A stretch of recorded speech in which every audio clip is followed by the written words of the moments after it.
Hey guys, what is up? It is me, Pagey here, once again with another video on The Flash Season 4, and this is going to be my review for Episode 2, otherwise entitled Mixed Signals. So obviously before we go ahead, there will be spoilers within this review of the episode, obviously, because we're going to be talking about the major moments. So be sure to have watched the episode before you continue on with the rest of this video. Now the first thing I want to say is you would have noticed I have a new intro, a new Flash intro to match the new sort of title card that the Flash has for this season. It's awesome, so I need to give a shout out to Film Learnin. They made the intro and they also made another intro which it will debut later in the week, which a lot of you guys will also enjoy. So be sure to go check their channel out and also the Twitter out of them, and you can see all these different intros that they've made, including the Flash one, which is pretty awesome. So yeah, the links will be in the description below, go check them out, and yeah.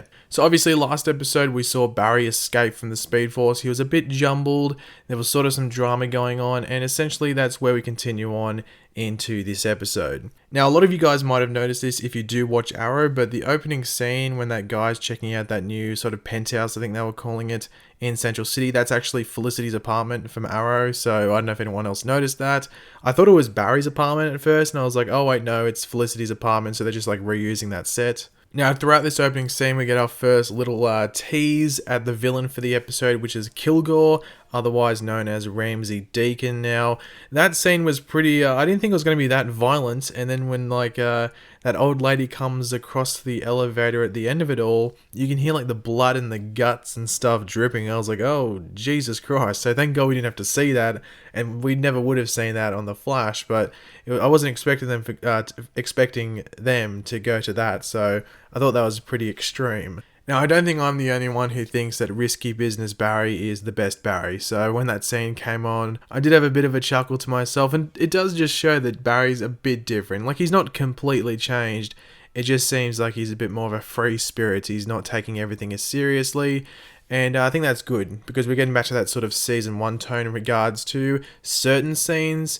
There were some other things which I think went a bit weird in regards to tone, which I'll talk about in a second, but yeah, I'll bring that up when it's relevant. Now, in the trailer for this episode, we did get the hint at this new technology that Cisco had put through Barry's suit, which we had debuted in episode 1.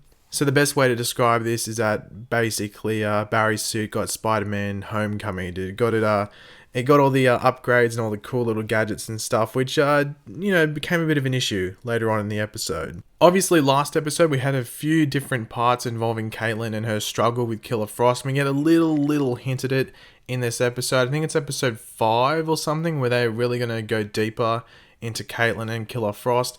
But for now, we're just getting little teasers, and I'm assuming in the episodes to come leading up to episode 5 or 6 or whenever it is, they'll give little teasers at Caitlin's struggle with Killer Frost. But she gets sort of hyped up and almost goes Killer Frost when Gypsy arrives and causes a bit of a panic in Star Labs. Now, the thing I was talking about before with the sort of weird tone was actually the couples therapy. Now, the reason I thought it was weird is because if they were just joking around and making sort of little comments about, Barry's the Flash, but try not to reveal Barry's the Flash, it would have been fine. But they were making almost comedic moments out of Barry's parents' deaths, which I thought was weird. And Barry was the one making lighthearted jokes about it, which is just weird. That's not good tone.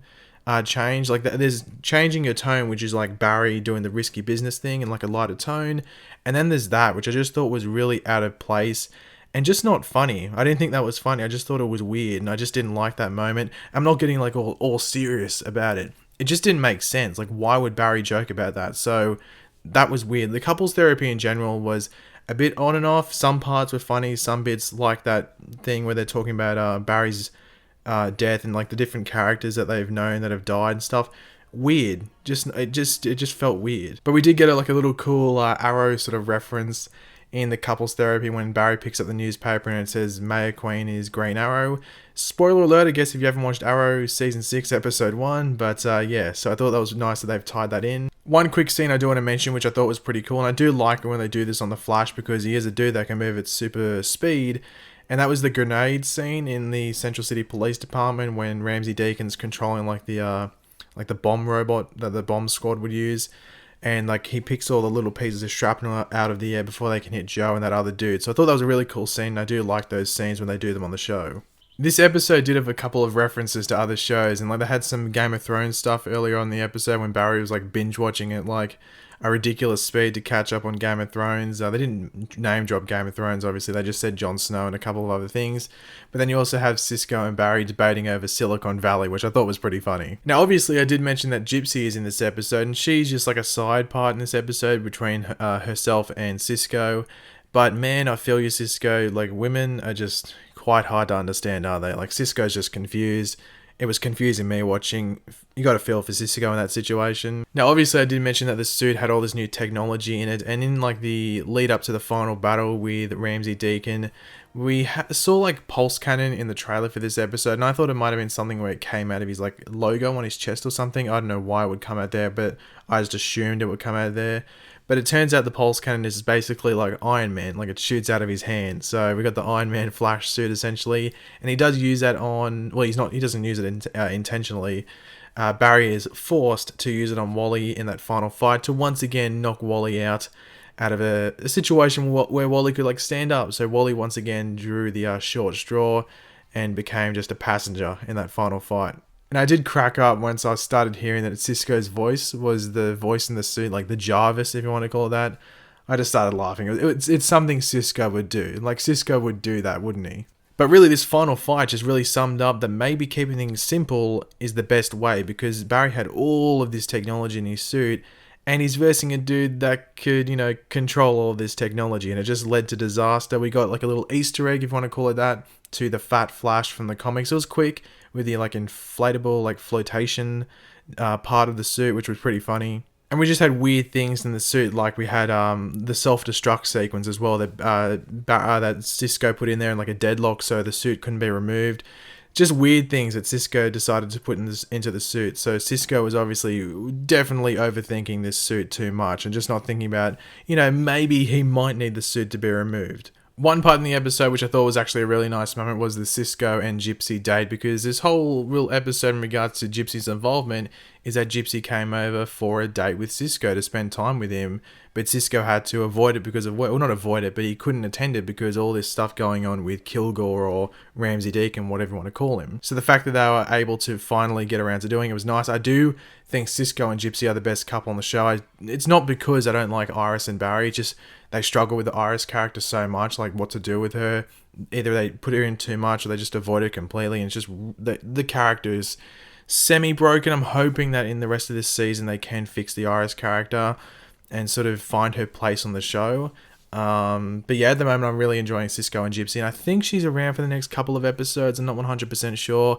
I think she's in episode 4, but I'm not sure about next one, but we'll have to wait and see in regards to that. But I guess one of the big reveals of this episode was the whole fact that Ramsey Deacon became, this metahuman Kilgore outside of Central City. He was in Silicon Valley at the time, so I don't know if they were hinting at, I don't know if I missed out on anything when I was watching, but was it due to that Speed Force storm at the end of last season? Is there another reason behind it? It's going to be interesting to find out how he became that meta, and I'm assuming there's going to be more and more metas appearing this season that are outside of Central City, if not all of them. Maybe they might go with that, where all of them were born outside of Central City, but we'll have to wait until we get those episodes, obviously. And then, like episode 1, we had a scene with the Thinker, and he had learnt like all of that piano. No, was it Mozart or Tchaikovsky or something that he was learning? He learnt all of their pieces in one day, and he's just playing them on this like holographic piano, which I thought was pretty sick. I do love that setting that that Thinker is in, like that room. I just think it looks awesome. It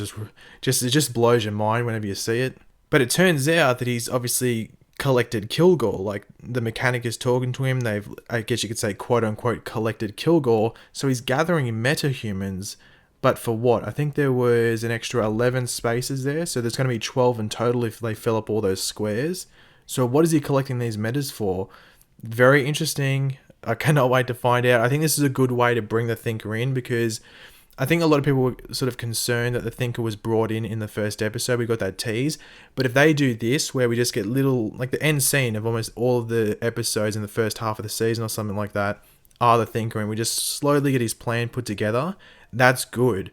Because then you're not rushing to explain it all later on in the season. We just gradually get, introduced to what he's doing. So if they're going with that, that's a good idea, and I can't wait to see what he's actually planning to do with these metahumans, but also with the Flash. But overall, I thought this was a decent second episode. There were some weird tone changes, as I said. Mainly the couples therapy stuff was just, the tone was all over the joint. There was a weird moment with Iris as well, which I know some people weren't very happy with. It didn't bother me that much. It's when Iris like blew up about Barry, going away and leaving her. I saw a lot of people complaining about that on social media.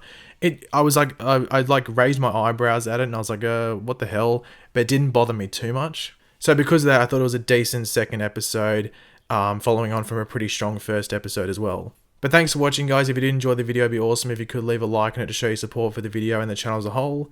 Let me know in the comments section down below, what did you enjoy about this episode, what didn't you like, and leave any comments for, questions, might I say, that you have regarding this episode for my Arrowverse Q&A later on in the week. And of course, if you are new to the channel, make sure to subscribe. I'll catch you later, guys. Goodbye.